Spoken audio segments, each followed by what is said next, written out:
spend your evening with us.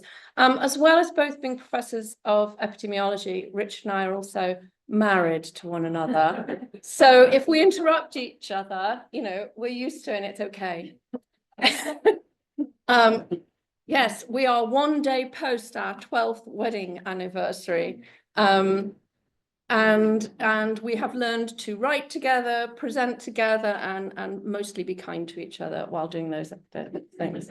So, although right now we're writing separate books, and I don't know what that tells you really, after writing a couple together. Right, let's see if I've got my mouse. I'm going to start, and then Richard will continue.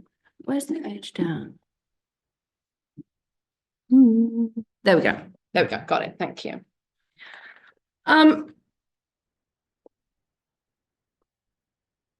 Britain has got the best tradition in the world, really, of thinking about inequalities in health. The best sort of tradition of research, the most government reports, the most white papers, green papers, policies, professors, everything that we're going to sort of tell you, we have really known about for quite a long time. The reports up there, some of you will recognize them. On the left, there's the Black Report from 1980, which was really instigated by Richard writing a letter to the then Secretary of State for Health saying, you really should do something about the inequalities in health between those at the top of society and those at the bottom, which have not been addressed by us having a national health service. The blue report in the middle is the Aitchison report from 92. And then we've got the Marmot Review from 2010, Fair Society, Healthy Lives up in the corner, and the Marmot Review 10 years on the bottom left. And all of those reports show inequalities in health and well-being by social class, sometimes by income, sometimes by ethnicity, often regionally within the United Kingdom. And really, I would think that the authors of all of those reports, at the time they wrote them, were probably hoping that that would instigate change. That the work they had done, the discoveries that they had made, would lead to us having a fairer society, healthier lives. But sadly, that hasn't happened. And that is just as true of our own work, really. And so perhaps one of the questions we'll come to at the end is, why is it so hard to get traction for the kind of changes that we know we need to make? So Tim very kindly mentioned the two books that we've written together, The Spirit Level, which was published in 2009, which sets out comparisons among rich developed market democracies of health and social well-being in relation to income inequality, showing consistently that things are worse where there is more inequality. And we also looked at the 50 US states in that book as well, comparing them by income inequality and finding that the more equal US states had better outcomes, health and social outcomes, than the more unequal ones. And the inner level was our attempt to sort of explain those findings, to give causal mechanisms, to see why it was that those more equal societies were doing better. And that material, Richard's really going to cover in the second half of this. And then last year, we published a new report, originally called The Spirit Level at 15. It was published by the Equality Trust 15 years on. They subtitled it The Enduring Impact of Inequality. And it was really just a reanalysis of that spirit level sort of work 15 years further on. And I think the context in which both of those reports, the book and the report, have come out are important. So let's just look at the level of inequality we've got for a minute. I don't want to leave the stand because I know that that will be problematic for the Zoom thing, but I'm going to try and do the laser. At the top, what we've got are the rich, developed democratic countries ranked by their level of income inequality. And the top set are where countries were in 2009 when we published that book. So Japan and the Scandinavian countries are at the very equal end. And at the unequal end, we've got the UK, Portugal, USA, and Singapore. And the measure we were using there was what's called the 80-20 ratio. It tells you how many times richer the richest fifth are in terms of their incomes compared to the poorest fifth. So in Japan and the Scandinavian countries, the top fifth of the population had incomes that are about 3.5 to 4 times those at the bottom. And in the more unequal countries, UK, Portugal, USA, it's sort of 7 to 8.5 times. So the incomes at the top, 7 to 10 times really greater. For our 2024 update, we looked at the same set of countries, not Singapore though, because the data we were using in the update come from the OECD and Singapore's not a member. The World Bank no longer produced that measure that we'd used in the past. And so we're ranking the countries at the bottom here in terms of the Gini coefficient, which is a measure that economists use to measure income inequality. But really, it doesn't matter what measure you use, 80-20 ratio or the Gini coefficient or the nicely termed Robin Hood index. Countries don't move around that much, with a couple of notable exceptions. So on the bottom ranking, the country that's moved the most is Japan. Japan has jumped from being at the bottom to sort of being in the middle. There are disputes about the validity of those measures and that data for Japan, but we never question the data. We're just using the data as it's given in those official sources. And the other one I think that's noticeably different is Spain. So Spain and Portugal used to be quite far apart. Here's Spain in 2009 and Portugal, and they often had very different health and social outcomes that were related to that level of inequality. Now they're much closer together, and Spain's overtaken Portugal in its level of inequality. So those are how everybody's ranking these days. Now, when we released the spirit level, this is a slide that comes from the Equality Trust, and they said it was faced a hostile environment.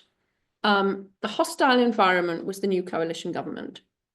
And it doesn't actually feel as hostile as some of the hostile environments we see happening around the world today. But when the spirit level came out, the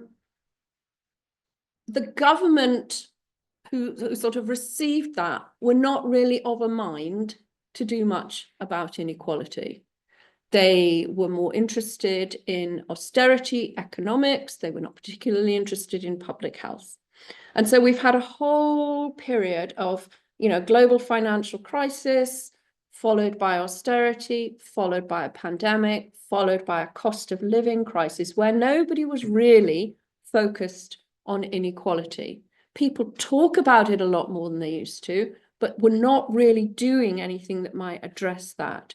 And what you're seeing in that little graph is an explosion in the number of billionaires in the UK. So in 1990, there were just a tiny handful, and now over 150 billionaires. So we've seen a huge growth in inequality, particularly at the top of society, and nobody since 2010 particularly addressing poverty at the bottom of society. So neglect on both fronts, leading to this unequal environment. So what we were doing with our new report was sort of looking back at where we've been, looking at some new measures, repeating some analyses, and I'm going to show you a few of those now. We really look at things in 4 domains. In the spirit level, we looked at health outcomes in relation to inequality. We looked at social cohesion, and we looked at young people's life chances, young people's development of human capital. In our new report, we look at environmental issues as well.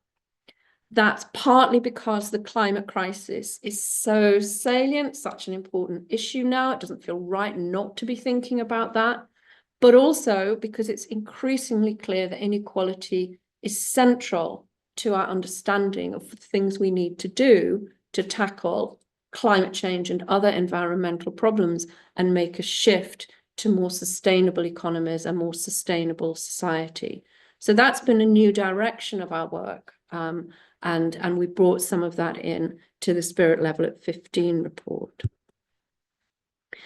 But this is our overarching sort of #1 graph. If you sort of understand this, then actually you could all go home, or we could have supper early, because if you can understand this one, that's job done.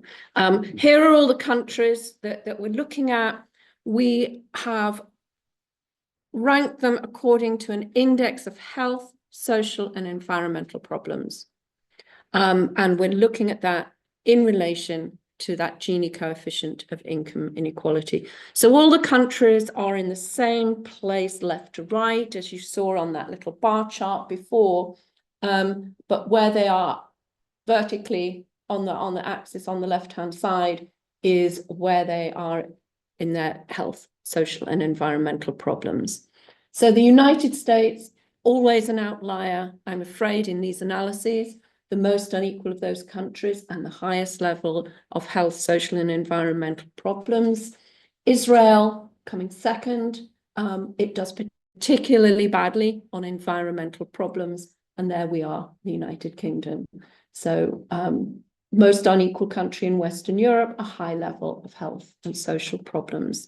And we published this chart in Nature last year.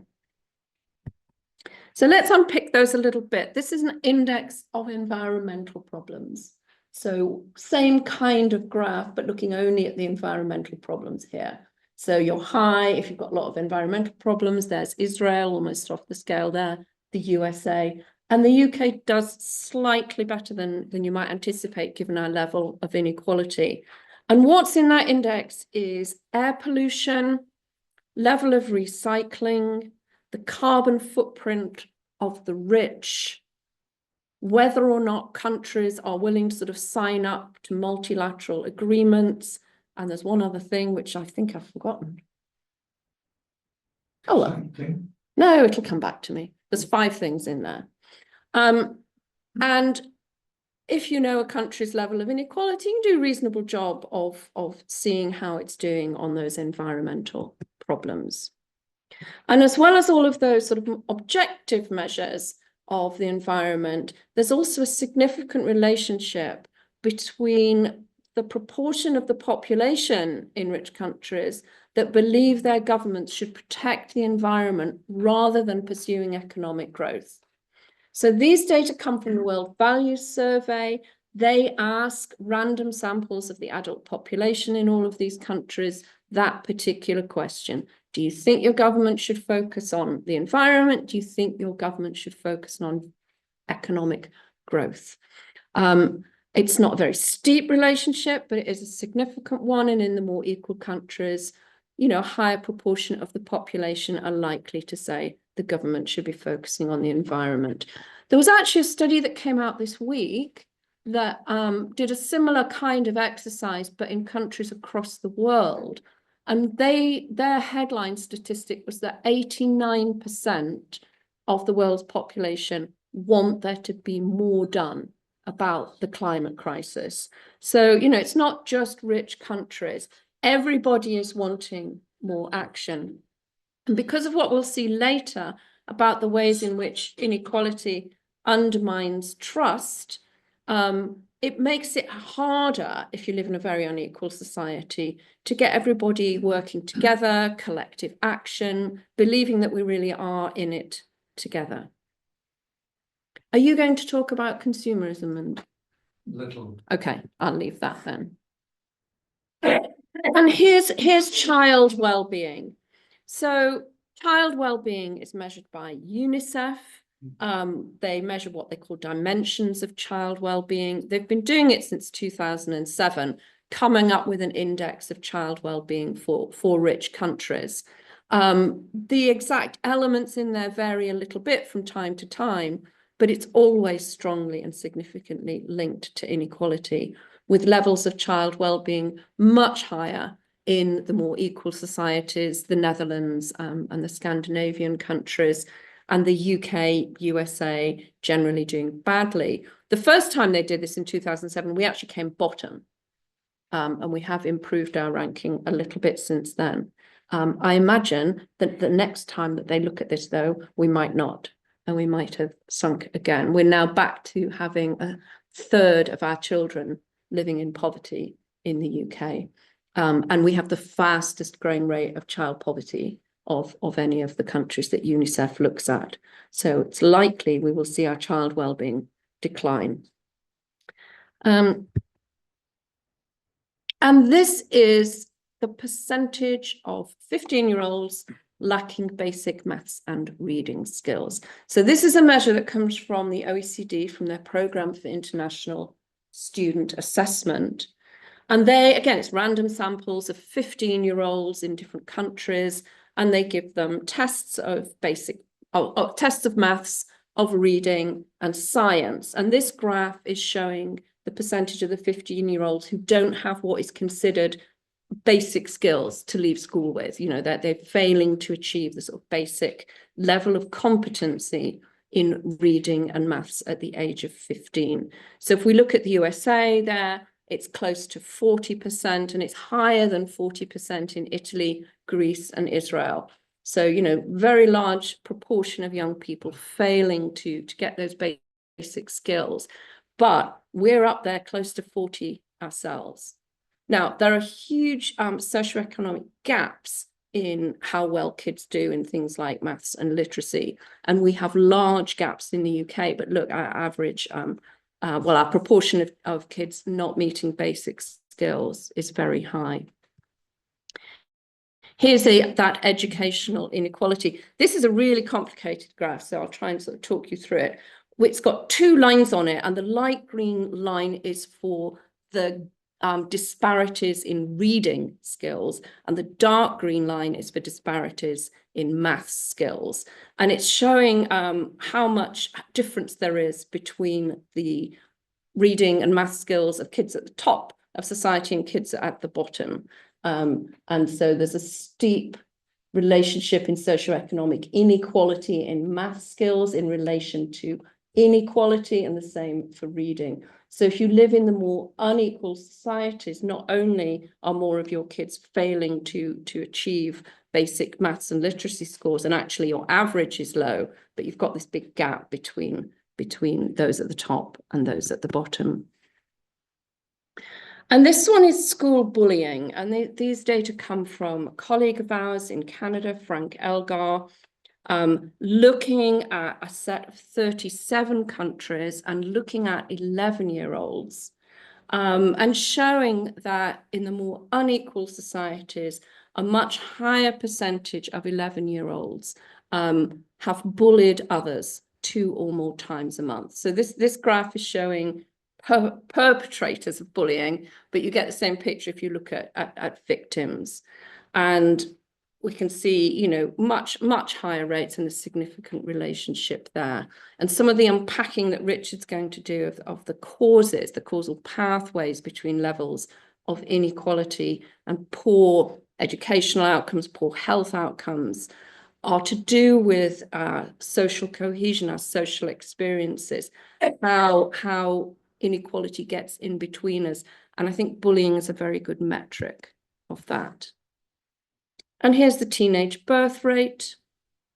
Quite an iconic kind of measure of how well a society is doing for the life chances of its young people, and always significantly related to inequality. And again, there's the UK up near the top.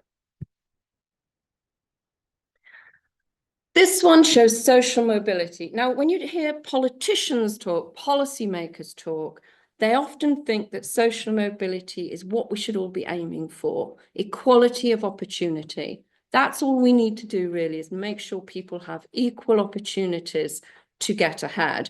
And we've already seen that in more unequal countries, people don't have equal opportunities to get ahead. They don't have an equal chance of getting basic skills in maths and literacy or avoiding being a teenage mother.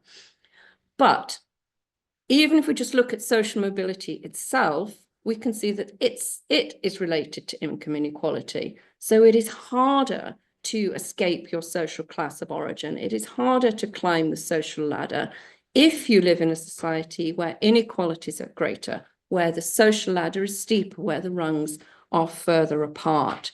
So we often say that if you want to live the American dream, really you need to move to Denmark, because that's where it's most likely. There's the USA on this one, and there is Denmark at the top. So you can't have equality of outcomes without more, sorry, you can't have more equality of opportunity without more equality of outcomes.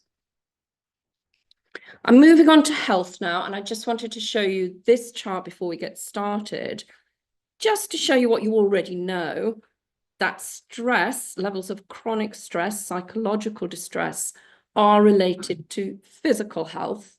And that's going to be sort of the key mechanism that links income inequality to health outcomes. This chart shows levels of psychological distress along the bottom. So on the high scores on the bottom are high levels of psychological distress in relation to death rates. And we see higher death rates, higher mortality rates from all causes when there is more psychological distress. And here are what's called wellbees. Have any of you heard of wellbees? When I first heard of them, I thought they were something to do with the Archbishop of Canterbury, but they're not. They've got two L's.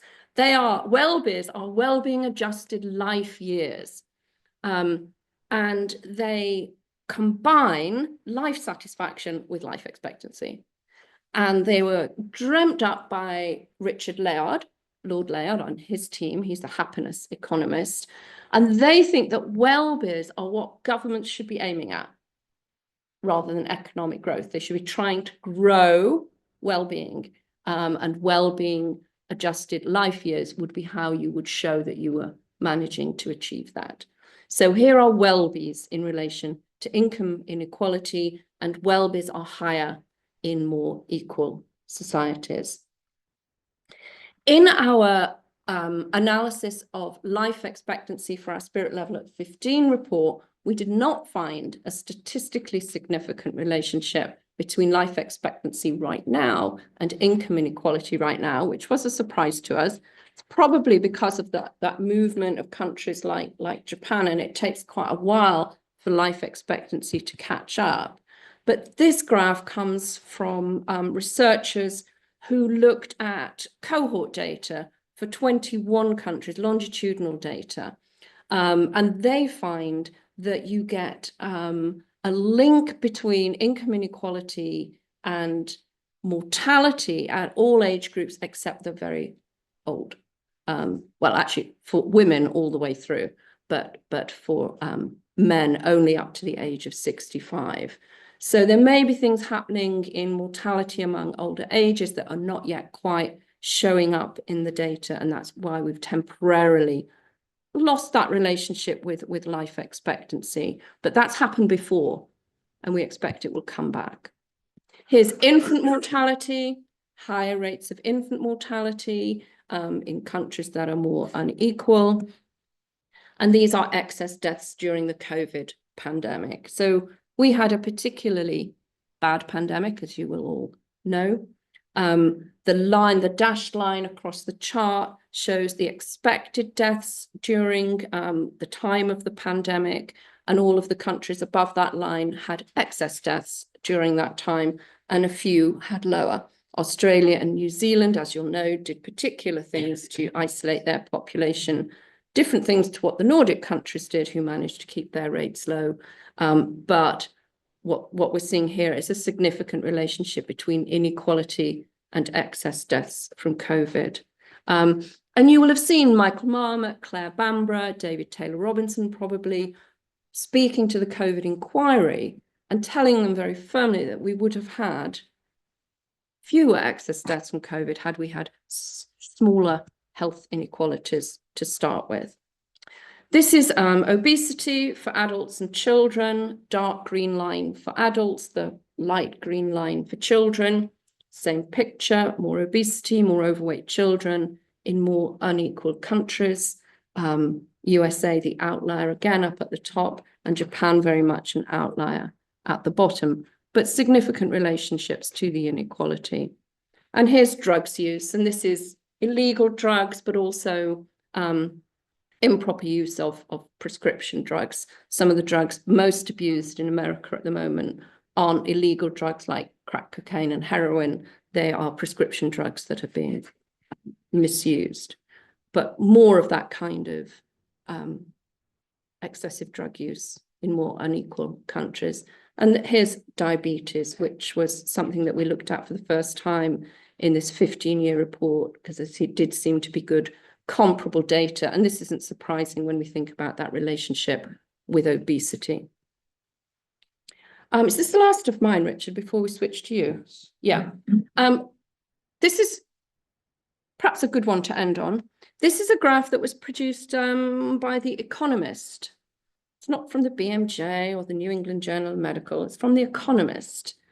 And it was produced when Trump won his first term in office.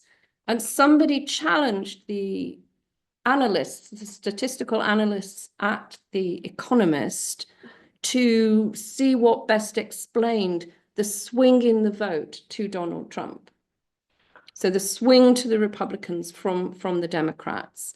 And the thing that they found fit best, had the best explanatory power of that, was a health index for the different counties. So these are data for all the different counties in the United States, and there's over 3,000 of them. The different colors are for different regions, but it's a weighted index of obesity, diabetes, heavy drinking, lack of physical exercise, and low life expectancy. And they find the strong association with the swing to Trump. It is the most unhealthy counties where you're seeing the largest swing towards someone coming in who was going to remove their health insurance and probably had no interest in protecting the health of those populations. And this feels like another lifetime, actually. It came out in 2016. But once again, we have somebody presiding over the United States who isn't going to be looking at the kind of statistics I've shown you today and thinking what can be done to protect and promote the health of the population. Instead, he's appointed somebody who doesn't even think vaccination is a good idea. So I'm going to stop there because my job was really just to show you the scale of the problem, the scale in terms of the number of different things that are affected by inequality, but also the extent to which those differences can be demonstrated. You know, some of the differences are threefold, fourfold between the more equal and the more unequal countries, and also to show you the persistence of those patterns, certainly over the past 15 years. So I'm going to stop now and hand over to Richard, and he's going to tell you why. And then maybe at the end, we can all talk about what we do about it. Okay. So, yeah.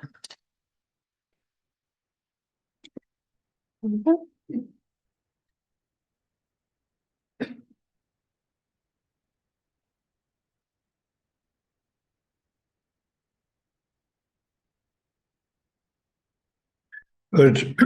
Thank you. I used to be able to talk as smoothly as Kate when I was a bit younger. I'm sure I can't do it now. Interesting that, oh, sorry, Kate, can you put this back?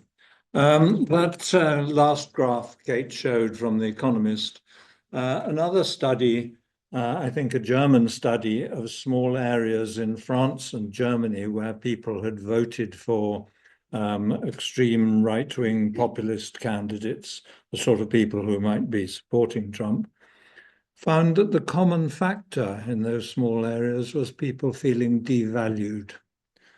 And of course, that rather goes with doing badly on those health outcomes that Kate showed you. No. This is a graph I remember finding on Google Images, which seemed to me summed up about 40 years of my work. Kate has showed you the stuff we've done together. But there is that extraordinarily consistent pattern. And it's that I'm going to try and explain now. I think it's important to think of income or differences in wealth, inequalities, not just in material terms, what it does to your absolute standard of living, as if it's your absolute standard of living that affects you directly. It's more to do with where it puts you in the hierarchy, how it affects social comparisons. I think it's important to think of inequality as a kind of social relationship. It puts us all in a hierarchy, one above the other. And of course, the powerful feelings of being inferior. So think of it not in those material terms, but in terms of dominance and subordination, superiority and inferiority, and how it changes relationships between us. It seems to make all those worries about how we're seen and judged by others more powerful.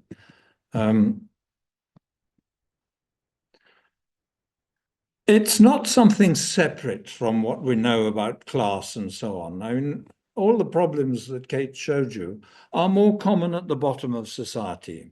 We're talking largely about problems with social gradients. And it's in a way intuitively obvious that they would get worse with bigger material differences between us. The only surprise is inequalities don't seem to affect just the poor. They affect the poor most, but even middle-class people like ourselves, you find that we would do better if we lived in a more equal society. Do better in terms that, we'd be less likely to become victims of violence. Our children would be less likely perhaps to become seriously involved in drugs. In terms of our exposure to those kinds of problems, we would probably do better, even given the same incomes, the same education, if we lived in a more equal country. So I think we're dealing with whether we have a very steep social hierarchy like that or a much shallower one. And that changes the social relationships in society. If you like, the material differences between us create the social distances. As I say, those feelings of superiority and inferiority. I'm going to read you a paragraph from a study which interviewed people in poverty in rich and poor countries, where what poverty means in material terms is totally different.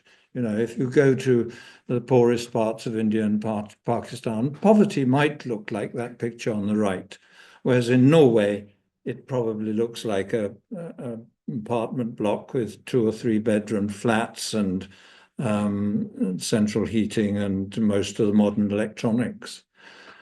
I want to read you what they got from these interviews with people in poverty, because it shows what I was saying earlier, that poverty is not simply material. It's about where you are in relation to others in society. This is quoting from the paper. Respondents universally despised poverty and frequently despised themselves for being poor.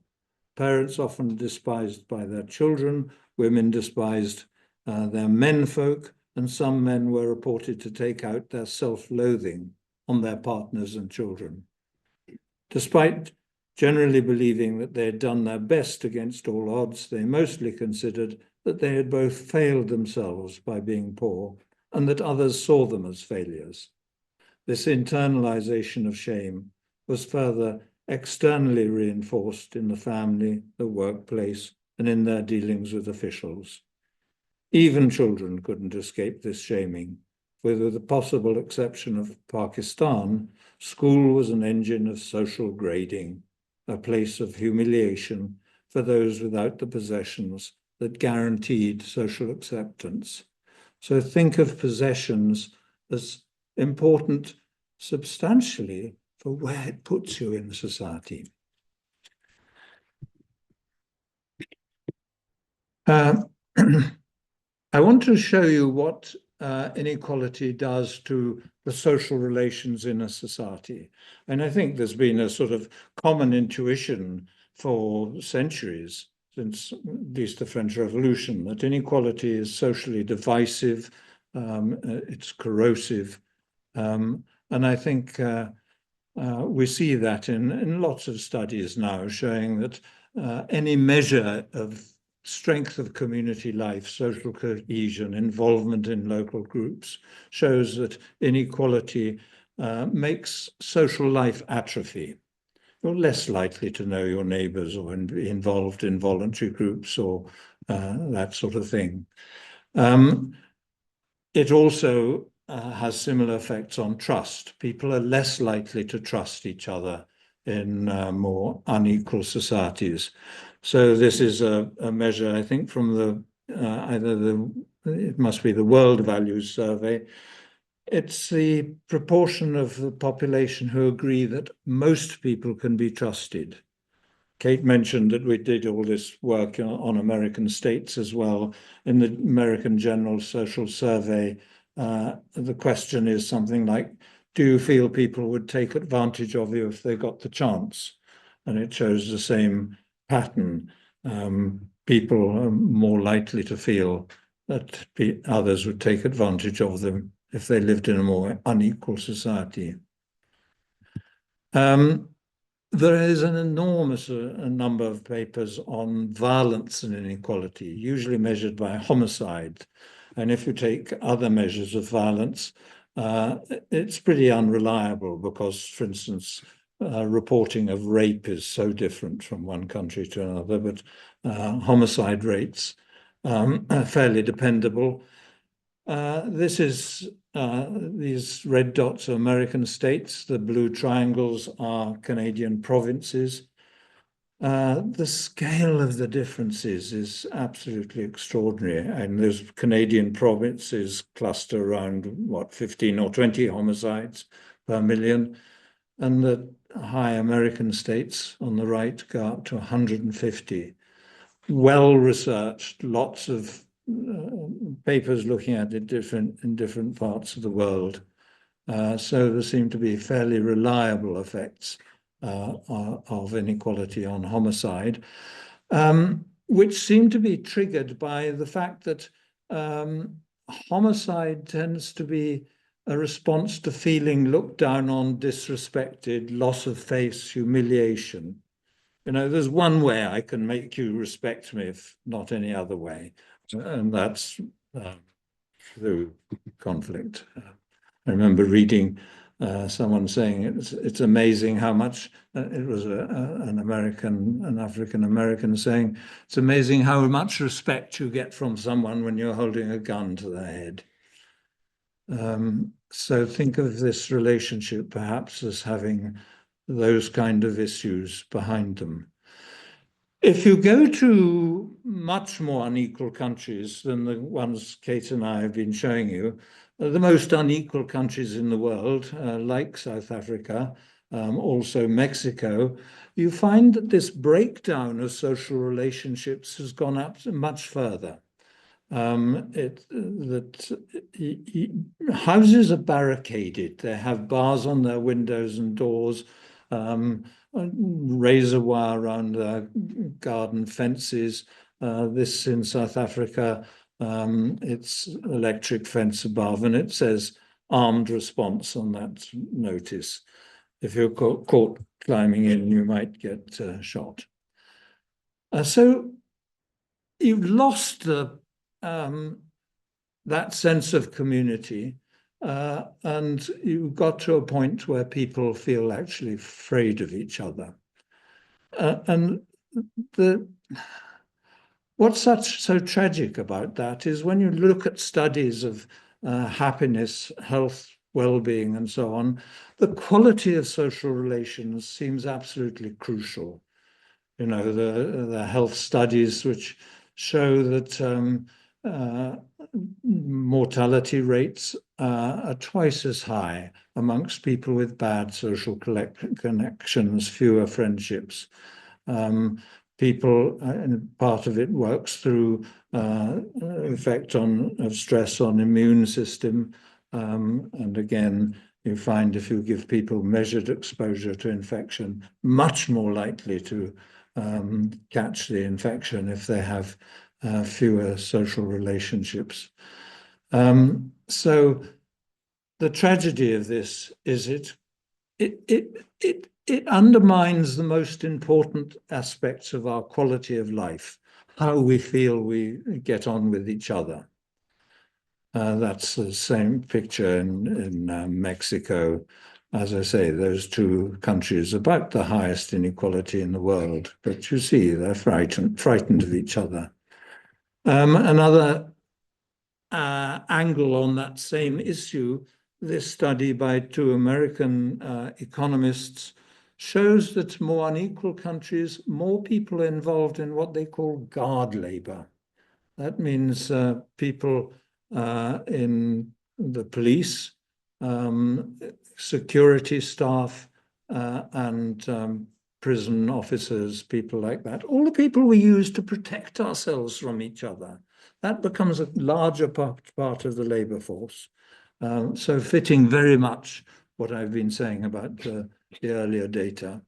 And you can also see this extraordinarily close relationship. The higher the inequality, the more people are imprisoned.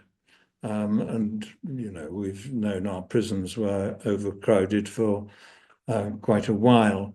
Ken Clarke, who was, I think, Home Secretary under Thatcher for a while, but I think perhaps she dismissed him as a wet, but he came back later, I think under Cameron, and he realized that the prison populations were much higher than they had been in his earlier stint. So he realized there was something else going on. And actually, it's not driven primarily by more crime. There is an element of more crime in this.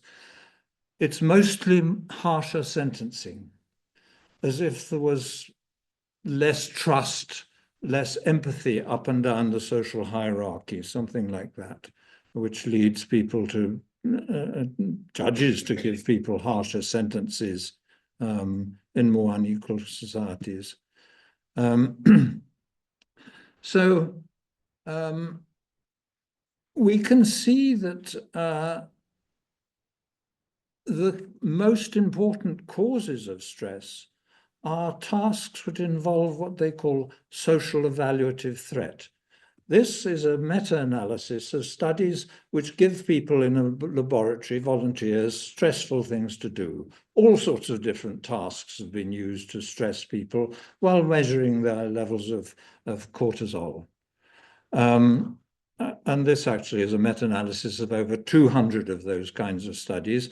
And in the meta-analysis, they said, what kind of studies most reliably push up people's cortisol levels?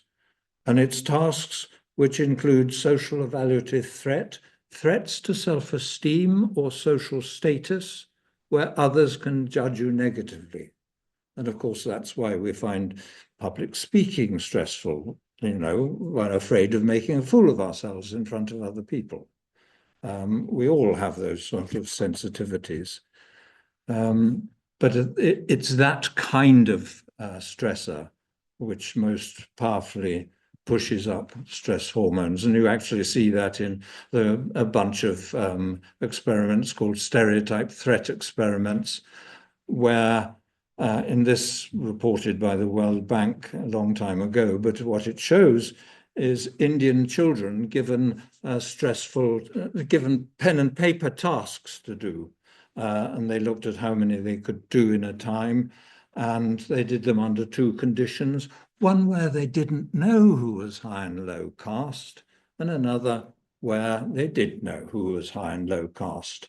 And what you're seeing there is the difference it makes when people do know. So it shows our sensitivity, how those issues affect performance. It's been done on different ethnic groups in the States. It's been done on different social classes. It's a fairly general effect.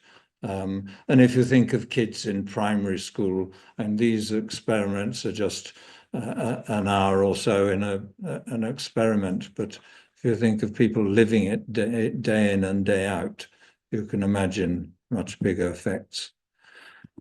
When we were doing the work that Kate was showing you, we had to rely rather on little experiments like that done by psychologists, often in university laboratories with volunteers.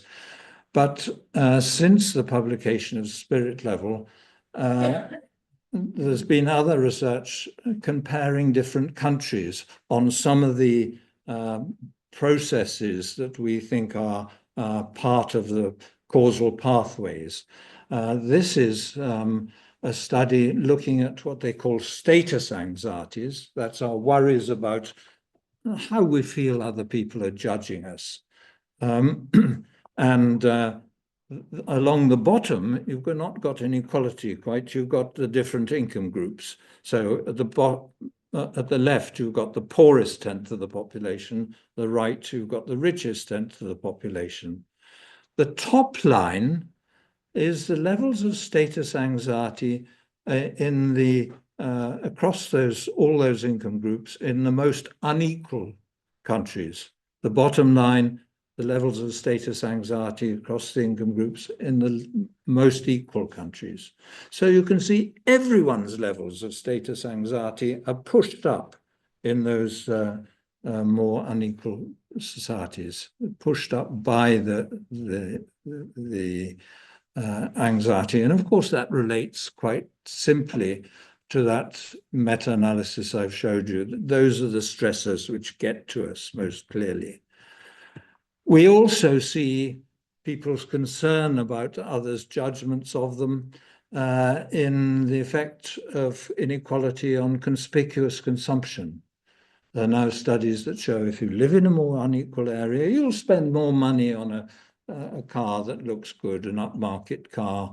You'll spend more money on clothes with the right labels and all that kind of thing in order to put on a good appearance. And the study I read an extract from talked about how the poor hide their poverty all the time. They're embarrassed by it. These are the sort of mechanisms that lay behind the graphs Kate showed. You can also see there seem to us to be two responses to big status anxieties, more worries about how you're seen and judged. One is that you flaunt your abilities and achievements, exaggerate them, you big yourself up, and what's called self-enhancement, higher in more unequal societies. But also, if you feel everyone's judging you, you might just accept you're no good, you're worried about not being clever enough, funny enough, amusing enough. We all have those kinds of social anxieties. So we think that people go in those two directions. You either sort of accept your inferiority, low self-esteem, sense of inadequacy, worries about social contact, or you big yourself up. So, you know, whether you're like that last picture or like this rather Trump-like person. But we now know quite a lot more about how all this feeds into mental health. Sherry Johnson there and her colleagues wrote a very important paper about what she calls the dominance behavioral system, parts of our brain apparently which deal with issues to do with dominance and subordination. Think about monkey hierarchies. They have to know how to respond to contact with the dominant or subordinate, and you respond quite differently to each. She says that issues to do with superiority and inferiority trigger or exacerbate a range of mental illnesses. And there was a paper in the BMJ Open when in 2020, showing amongst OECD countries common mental problems becoming more common. So the 36 OECD countries, the blue numbers along the bottom are correlation coefficients between the prevalence of those conditions in each country and levels of inequality in those countries. So you've got the correlations often around 0.4, 0.5, something like that. Two not significant, but the other way round, suicide and alcoholism. We now know depression more common in more unequal societies, schizophrenia more common in more unequal societies. I think at bottom we're dealing with the two ways in which people can come together. Either I'm your worst rival for food, for jobs, for everything, or I'm your best source of assistance and help of every kind. And so always, I think just about always, relationships within a species, there's that problem to deal with. And in humans, we find, much to my surprise, it wasn't something we thought about at all at the beginning of the work on health inequalities, that issues to do with social status itself are important and friendship are important, because either you come together as rivals or as friends where you recognize each other's needs and you can give to exchange and sharing and so on between friends. But I should add before I finish that, of course, at least 95% of our existence as anatomically modern human beings, we lived very predominantly in highly egalitarian societies with gift exchange and so on. So, you know, that level of social connection, involvement, sharing, coordination, cooperation is what was basic to human life. And we're now into forms of economic organization which are based on competition and rivalry and self-interest and so on. Inequality made its big rise under Thatcher in the 1980s. It's hard to see the numbers, but it's rises in inequality from 1961 to 2019. So basically, we've had that big rise in inequality. We used to be as equal as Nordic countries are now, and we're now on a much higher plateau. And in my career, we've become rather obviously a more antisocial society than we were. We can deal with this, I think, in different ways. You can redistribute through taxes and benefits, or you can reduce income differences before tax. The biggest rises have come from rises in income differences before tax, the pay of CEOs at the top and so on, taking off. So thank you. That's it. Kate congratulating me for not going on as long as I thought. And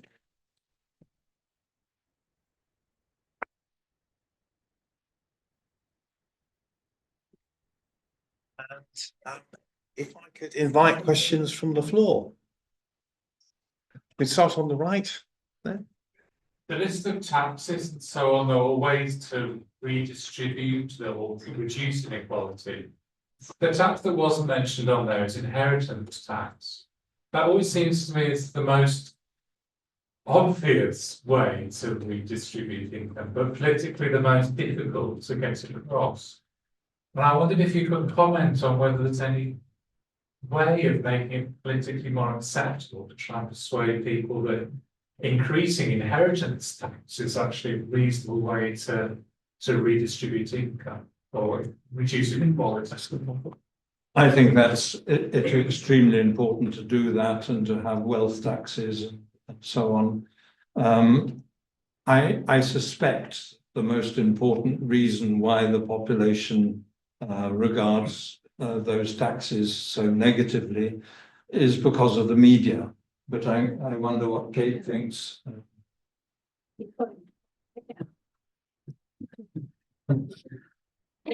I think as a And the online, and the online. Yeah, I think I can hear quite clearly. Can you hear it, John?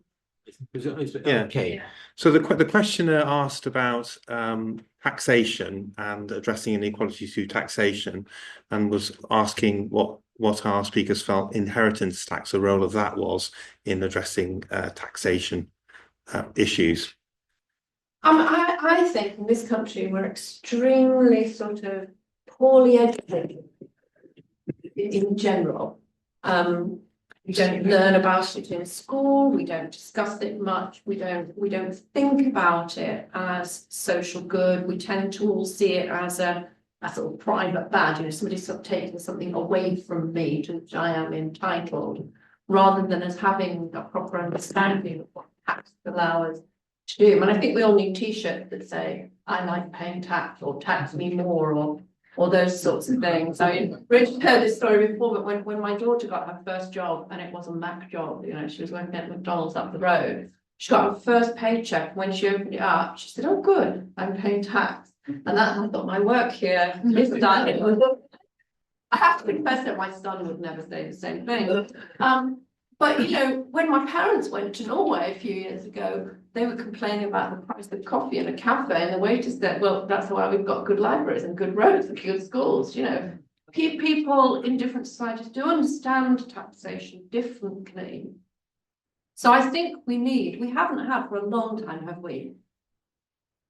Energetic, charismatic leadership to explain to us the benefits of having a more progressive tax regime in this country.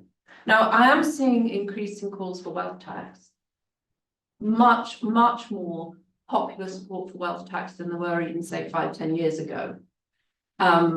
The wealth taxes that most people are calling for at the moment are things like a 1 or 2% wealth tax on those who have 2 million or more in wealth. But we did have in Britain, we did have a wealth tax commission not so long ago, and they came up with a whole suite of different taxes that need to be addressed, including inheritance tax. And what they reckoned was that if you implemented, you know, a broad range of justifiable good taxes, you could get 60 billion a year. Now think about it, 60 billion a year. And we're told our NHS is 37 billion in deficit. Well, that's job done in 1 year, isn't it? What will we do with the remainder? So every year we could be thinking about positive changes we wanted to make. We could be thinking about investing in well-being and welfare in ways, and not just filling in the holes in the road, but I'm very grateful if they did that as well. But if you invest in early childhood, you get £7 back for every pound you spend. So in a few years, you'll have more than that 60 billion to get those multiplier effects. And even if you didn't do anything with the money, think of everything we've shown you with the effect of inequality. So you sometimes said Enormously unpopular, isn't it? even if you chucked it Still, what's unpopular? wealth taxes and Well, you know, actually, inheritance taxes. inheritance tax a bit less, but you know, that wealth tax that people are talking about is hugely popular. You get 70-80%, depending on who you're talking to. And it's popular on both sides of the political spectrum, actually, when you actually go out and ask people. So we need the top-down implementation of that. But I'd pay more, happily. Can I go to Catherine and then there? Okay, so we'll go that way.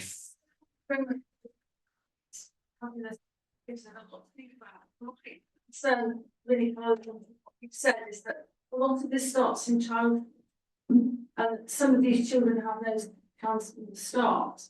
Do you have any suggestions of how we can do something to help them? Do you want to go first or shall I? You know more about childhood than I do. Well, it's sort of how long you've You're got. less far from it. We could drop the 2-child limit. We could do all kinds of things to reform the social security system so that it was more kept in line with inflation, etc., etc. We could go back to having more things like Sure Start, which were shown to be beneficial, although not in time for the end of the Labour government. We could be investing in childcare. We could be making sure that, you know, all children had access to free childcare, that had an educational component when appropriate and play when appropriate. I mean, there's a lot we could do, and all of those things have been shown time and time again to work and to be cost effective. So they're effective and they're cost effective. And Blair took it seriously. And they have intergenerational impact.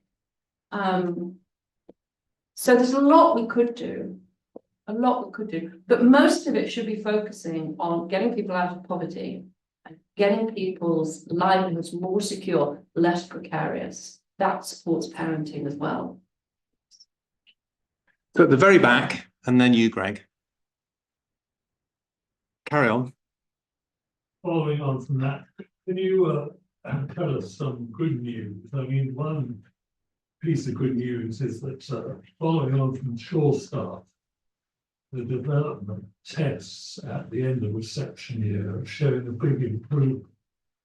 It was only 60% getting required levels, it's nearly 80%.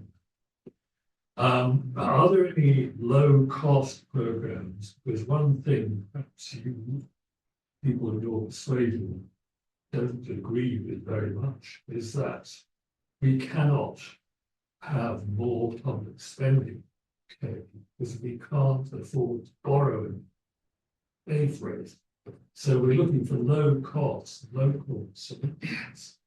One of them is nurseries, another would be helping poorer parents to take part in local sporting activities. And I've got young grandchildren.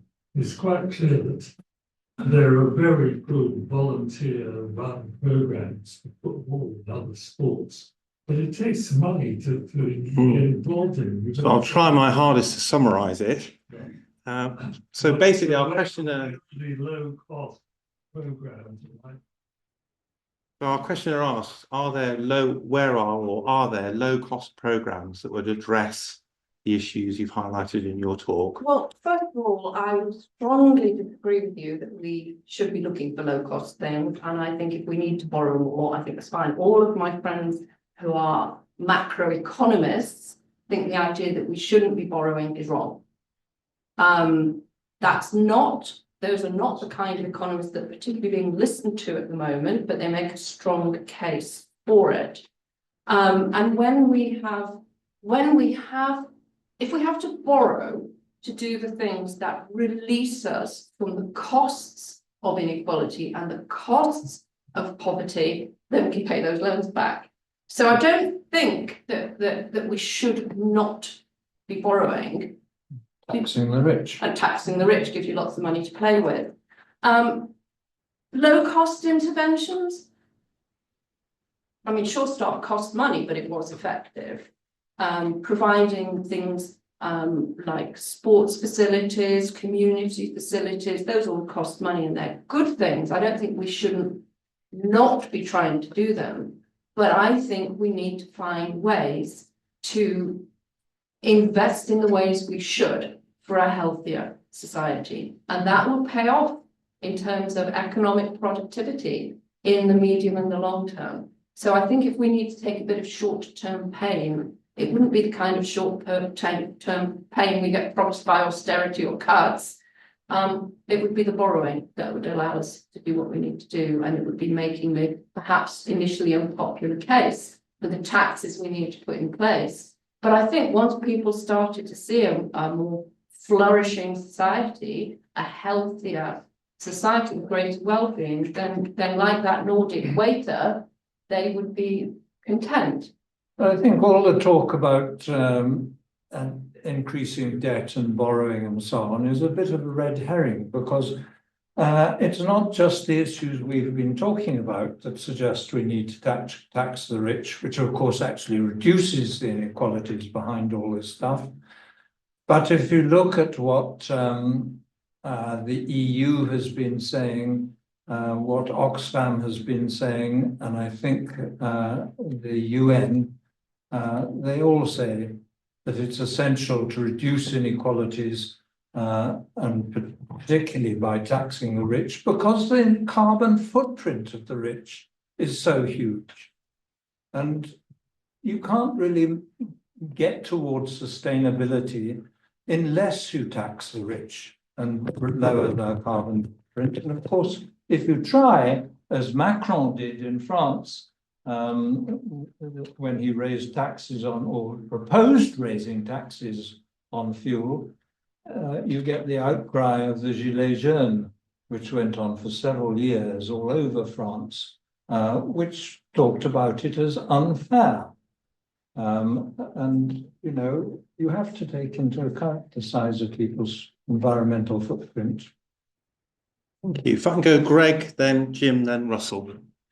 I was delighted that you mentioned the UNICEF report in 2007, where it is interesting to note that of the 21 nations, we were below the United States. We were the worst. And what did the government do about it? Absolutely nothing, which is the way our society seems to have viewed children right from the very beginning. So the question, while many people in this room may agree with you, how are things going to change? And where you've mentioned in your recent paper in the BMJ about moving wealth to health, but it needs to be a lot broader than health, doesn't it? And I want to, is there anywhere in the world that's put up what I always thought was a lovely idea, that the person at the top of the organisation could never earn more than 10 times the person at the bottom? Thank you for those comments, though. Just first, before we get to that, on the UNICEF index, when it came out in 2007, the government response, we started a Labour government, they said, oh, those data are old. Out of date. Out of date. Well, data are always out of date. It takes a while to collect them, clean them, to analyze them. And they also said, those are just statistics. They said they don't tell you anything about what family life is like in those different countries. So UNICEF UK went and did qualitative studies of families in Spain and Sweden and the UK and described what family life is like in those places. And when their report came out, guess what the government said? Those are just stories. Those are not hard statistics. Now, that was an important lesson to me, actually, because I think you need both. You know, if you're trying to create change, I think you need stories and statistics alongside each other. But you're asking about sort of maximum income ratio. There has been a fair amount of work on that in various places. You went to Switzerland, didn't you? When they were about, in Switzerland, they have referenda all the time. We don't. When we do, it's really bad, actually. But they have them all the time, and they had one where it was proposed that 1 to 12 1 ratio. to 12 ratio. Over society The as a top whole. geo could only make as much as 12 times. I can't remember if it was the bottom or the average. It didn't pass, but it wasn't far off, and they had certainly a lot of debate. There are companies that make that choice. There are CEOs that decide to keep their cut their incomes or to keep it to a certain ratio. So there is good practice in various places. And there was that study, wasn't there, that showed that companies with a smaller ratio between the top and the bottom did better economically. Interestingly, in the Swiss referendum campaign, it came out that the people who make the Swiss Army knives, the ratio top to bottom in the company that Victorinox, I think it is, it's 1 to 7. But one of the things we think is perhaps not just one of the things, but perhaps the most important thing is to move towards forms of greater economic democracy, employee representation, because that tends to reduce the income differences in companies. And if there are now studies of changing income differences within companies, And I think in 300 or 400 of the top American companies, the ratio between the CEO at the top and the average production worker used to be around 1970s and 80, 1 to 20 or 30. So CEO was getting 20 or 30 times as much as the average production worker. By the first decade this century, they were getting 200 or 300 times as much. A sudden dramatic widening of the differentials.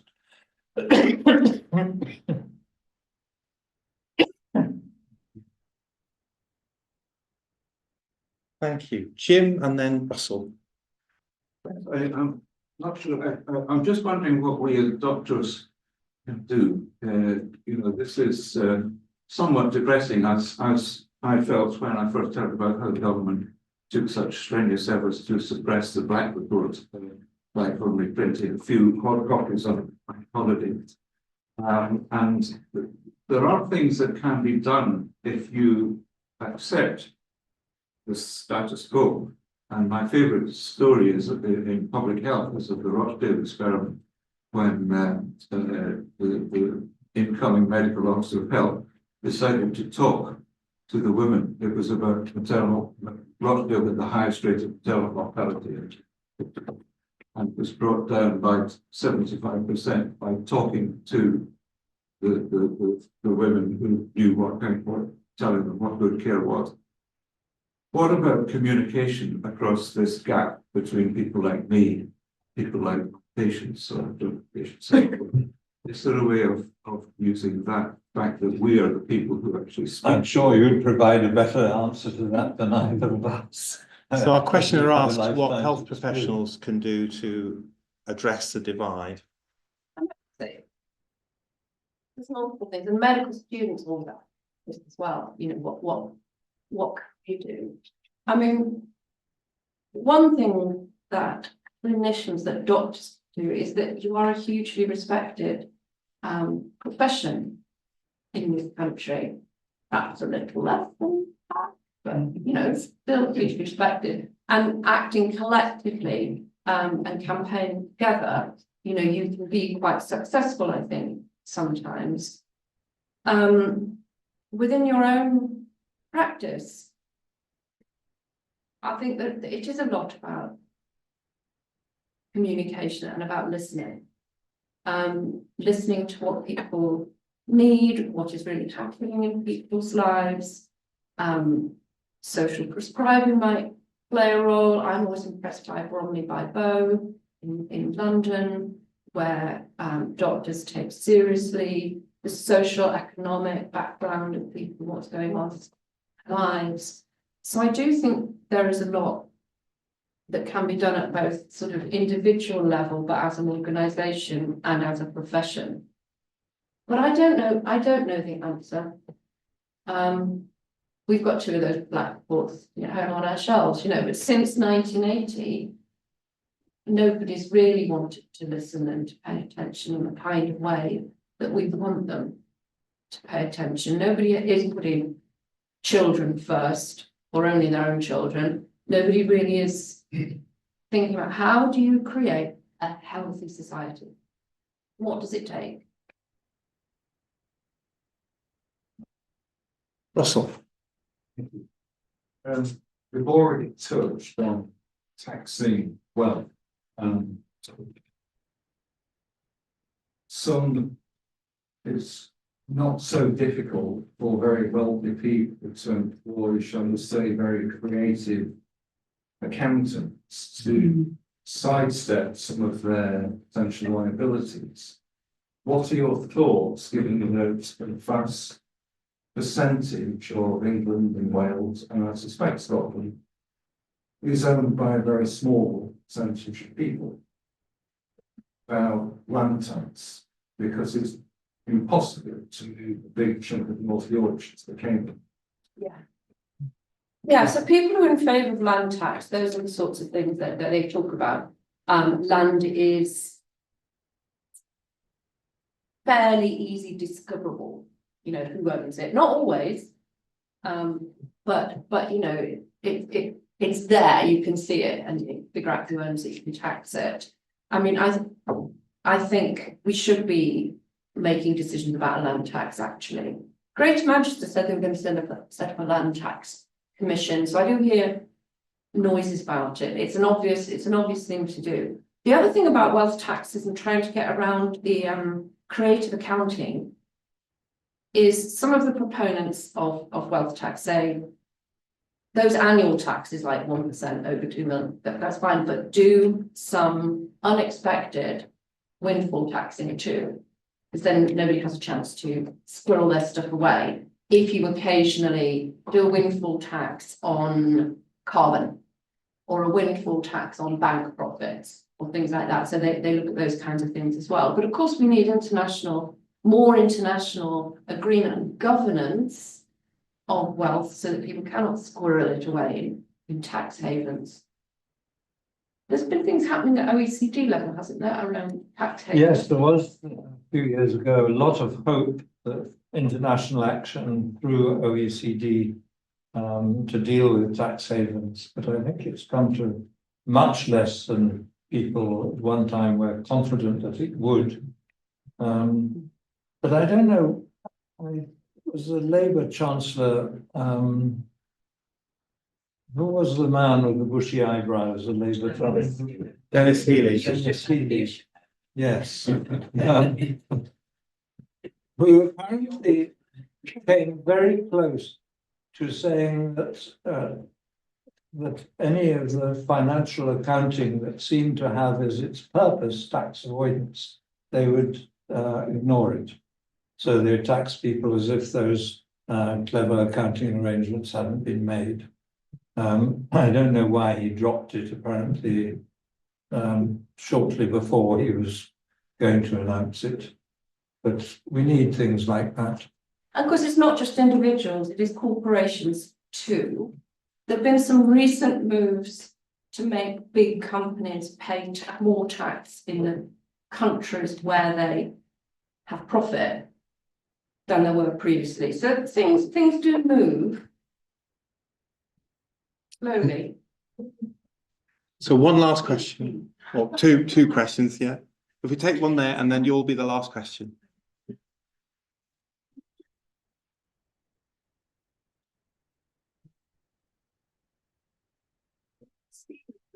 Because a lot of people vote, and politically it's much harder to say change triple lock or inheritance tax, whereas youthful generation has sort of been neglected, in particular children. Where does that fit into the whole analysis? So our questioner asked where intergenerational issues fit into addressing inequality. Do you want to go? I think there's I don't remember what to say it. I'm sorry. The point about it. Well, have a think. Yes.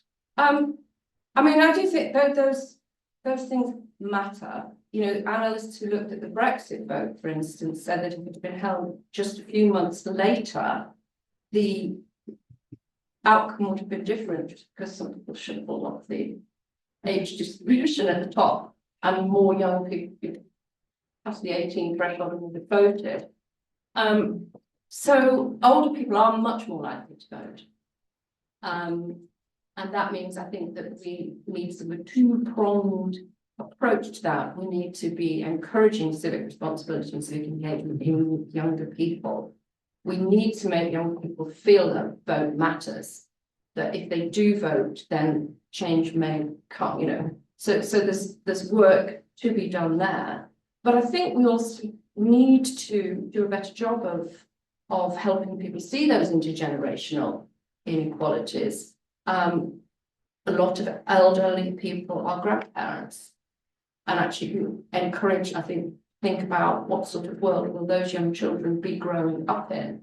Perhaps you swing votes different ways. What I am encouraged about is that apparently in the past, as people got older, they got less progressive, and that they got more politically conservative. Apparently that's not happening anymore. And so Not as much as. the other way to address those intergenerational inequalities, hang out with somebody older and make them buy you dinner. It's important that Kate mentioned that it is not just a matter of whether they vote, it's who they vote for. And I think the Tory party has felt in hock to the older generation because they have been the strong Tory vote. And of course, it used to be the poor who, the old who were the poor. And that's entirely changed. And part of that is changes in pension arrangements and so on. Thank you. At the back. There's a link, I think, question, but obviously with most of the graphs that you have, the Nordic countries always come out best. And then often, in Japan, there's another country that does that. And there is a lot of, so what are the, have you looked at it economically, where the money is spent in those countries that are doing much better than we are? And also how much money is spent, because like we all talk about taxing more and getting more money in, but the main thing is really is how it's spent, isn't it? I would say. And I wonder if in our country where obviously the UK does so badly, but there is a huge amount of money that is spent on social services, and I would guess that a lot of that is spent on housing associations, renting, paying money out to, you know, where the benefit, because of the quality of the housing, is often so poor. Benefit is largely seems to be going to the landlords rather than the actual people that are living in that situation. Do you feel that? Do you ever look into that in your considerations? Yes, there have been studies and people suggested that the relationship between all those outcomes and inequality was a matter of public expenditure, suggesting that, you know, if we took account of public expenditure, the relationship with inequality might disappear. And of course, there were studies to follow that up, and it was found that that was not the case. We also looked at whether the greater income inequality was a result of redistribution or whether the incomes were more equal before tax. And we found it didn't matter which course countries took to greater equality, whether it was through government action on taxes and benefits, or whether incomes started off more equal. So we don't think it's primarily a matter of government role. So our question asks why we are letting ourselves down so badly then. We do spend more than the OECD average on health services and various things. I think a lot of it is to do with the fact that our spending is not oriented to prevention and treatment of anything, whether it's problems in schools or problems in health or whatever, or prisons. We spend a lot on prisons, and we're going to build more of them, interestingly. So when people look at the prison numbers they're going up, they go, oh, let's build some prisons instead of thinking about how to reduce the numbers. So I think it is to do with our approach to our spending as much. I mean, it'd be nice to have more. If you've got more money, you can do good things. But those Nordic countries, they have strong social security systems created a grave, that Japan doesn't, and still gets those good outcomes because they've got the inequality, even if they're not providing the services. We found the same contrast amongst American states. Some get their greater equality than others through redistribution, and some start off with small income differences and much lower taxation. And have similar outcomes. Yeah, similar outcomes. Great, thank you. Well, I'm going to have to call us up to the questions and invite and ask Jim Drive to come out to the lectern to give our vote of thanks. Thank you, Jim. Well, ladies and gentlemen, it's a privilege to give the vote of thanks after such prestigious talks. We've learned a lot, haven't we? Even those of us who thought we knew a bit about public health, and even those of us who had heard of the Black Report and all that in the past. It's been an educational hour, and it's been extremely interesting, as you can tell from the questions. What I've learned a lot. I learned now that I suffer from status anxiety, as you can tell by the fact that I have put on my bow tie and my suit, and I have paid the parking for my Jaguar in the Monk Bar car park. So, although I have to say it is a very old Jaguar with lots of bashes, and in my own defence, yes, it's not very environmental. Anyway, let's. But in my defence, I would have to say that one of the most interesting sights my wife and I have seen in the last couple of years was when we tried to explain to my wife's financial advisor that we actually didn't mind paying tax. The poor woman needed to be almost resuscitated at this and also in my defence, I'd say that I'd cite my reaction to Jeff Bezos's 6 women in a spaceship and the carbon footprint that involved. I was almost physically sick, and it looks as if I was one of the few that wasn't really impressed by this vast amount of carbon dioxide being blasted into the atmosphere. Anyway, as you can tell, I'm of Scottish origin, in spite of many years in Yorkshire, and we have a saying in Scotland. At least I think we have a saying. It's been away so long that I can't quite be sure. But facts are shields, I think is the phrase, and facts eventually prevail. And we've had such a lot of facts, all pointing in the same direction. It's hard to believe that even the civil service can resist that for so long. But the other important thing about facts are they need to be communicated. And we have heard them communicated, summed up, communicated brilliantly tonight. And we thank you for the research that produced the facts, but we also thank you very much for the way they've been presented. That just increased our understanding, and let's hope that action will follow. Thank you.